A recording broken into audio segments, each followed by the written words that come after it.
Welcome, Fight Frogs, to another breakdown for UFC Fight Night between Tsarukyan and Dan Hooker, taking place at the ABHA Arena in Doha, Qatar. This is a really exciting event with a stacked card for a fight night especially, and I'm really excited to break down this card because there's a lot of moving parts currently. Let's start at the bottom. And let's try to get 20 likes on this one. If we get 20 likes on this, I'll come back with the prelim card. And we're really trying to come to you live. We need 50 subscribers to come to you live. So please, anything that you can do to help us, become a Fight Frog and follow the channel. Let's jump right into it. The first fight of the night was scrapped against Asu Almanbayev against Alex Perez. And in their place is Tagir Ulanbekov against Kyoji Horiguchi, which I honestly think is a great transition. Tagir Ulanbekov, obviously fighting in Qatar, is going to be the fan favorite, but Kyoji Horiguchi is a hell of a fighter. This is going to be a great matchup, but I have Tagir in this one. He is a protege of Abdulmanap and Khabib Nurmagomedov. So me being an OG Khabib guy, I got to support the crew, and I'm going with Tagir on this one. But Kyoji is a hell of a fighter. I count on this one being a scrappy event, possibly going all 3 rounds. I can see Tagir getting a submission finish in the 3rd round, possibly. His grappling is going to be the difference maker in this fight. Moving right into the next fight. This is another one that's pretty interesting because we might have somebody stepping up. Currently, we have Sergey Spivak against Shamil Ghazayev, but it looks like Spivak might be on the fence, and he might be replaced by Waldo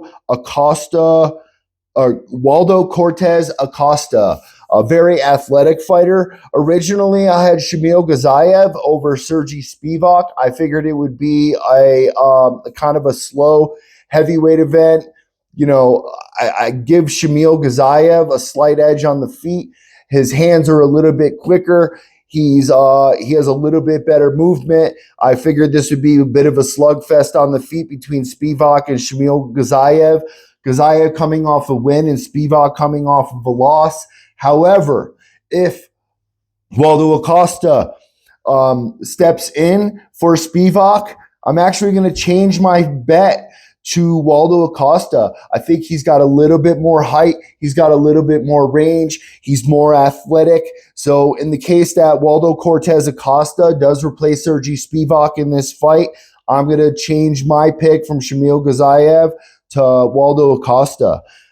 Very interesting, dynamic stuff and movements. It's really cool to see the UFC step up when these types of things happen. I would imagine it's not a weight thing considering they're in the heavyweight class, but it's probably something due to sickness or injury why Sergey Spivak might be scrapped for this fight. Moving into the next fight, we have Jack Hermansson against Mikbek Orombai. I have Jack Hermansson in this fight. He has a little bit more height. He does have the reach advantage. However, Mikbek Orombai is a dog, boy. That he comes in to fight. If anybody saw his last fight, it was an absolute brawl. He is not one to quit. He's going to stick in there all the way to the end. I see this fight going to a decision.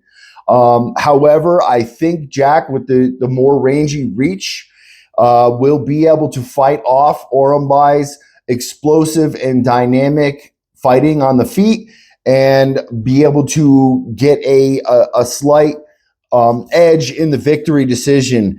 He is an underdog in this one, and I believe this is the only underdog that I'll be picking in this lineup. Moving directly into the next fight, we have a ranked bout against Volkan No Time Ozdemir against Alonso Menefield. I'm not big on Volkan Ozdemir. I think he is highly impressive and very much improved since he has entered the UFC. However, I don't see him being able to overcome Alonso Menefield's athleticism and explosive power. However, being that Alonzo Menafield does come with a lot of athleticism and explosive power, I can see if Volkan Ozdemir comes in with a good game plan that he can kind of wade that off and get later into the second and third round and tire Alonzo Menafield's larger muscles out and possibly get a TKO victory, because we all know Volkan Ozdemir has no time and is willing to throw bombs and can definitely take a punch as well. However, I am going to pick Alonzo Menafield to overcome the number 9 Volkan Ozdemir in this bout. Moving directly into our co-main event against Bilal Muhammad against Ian Machado Gary.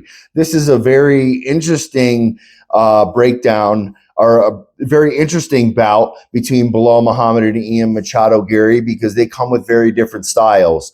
Bilal Muhammad is going to be very grappling heavy, whereas Ian Machado, obviously we know he likes to handle things on the feet. I'm going to go out on a limb and let you guys know that I have never, ever picked Ian Machado Gary to win a fight in terms of betting picks, but I'm actually going to be changing that this time. I'm picking Ian Machado Gary over Bilal Muhammad. I think Bilal Muhammad is his mouth talks a. His mouth is bigger than what he brings in terms of abilities to the cage. And even though he is a great fighter with a good repertoire under his belt with many great defeats of excellent fighters, I see Ian Machado Gary being too much on the feet for Bilal Muhammad in this fight. This is a very interesting matchup. But I'm going to go out on a limb and pick Ian Machado Gary, who is the favorite in this matchup, believe it or not. Moving right into Arman Tsarukyan against Dan Hooker. Arman Tsarukyan is coming off of an injury and a long spell of not being in the cage. He might have a little bit of ring rust there. However, Dan Hooker is in his later years in terms of his UFC career, a bit of a journeyman in terms of a fighter, but a hell of a fighter at that. It seems like he's really turned a leaf since he's gotten this new tattoo. I call him Metal MGK now, since he's got that skull on his chest with all the. So I love me some Metal MGK. Very, very entertaining fighter. Loves to scrap. Definitely not afraid to get cut. He's always smiling in the ring, regardless of what the situation is, win or lose. Super exciting fighter. However, I believe Arman Tsarukyan is probably going to be a little bit too much for Dan Hooker. This is really interesting that it's going to be a 5-round fight, considering that both of these guys are dogs and willing to bring the fight.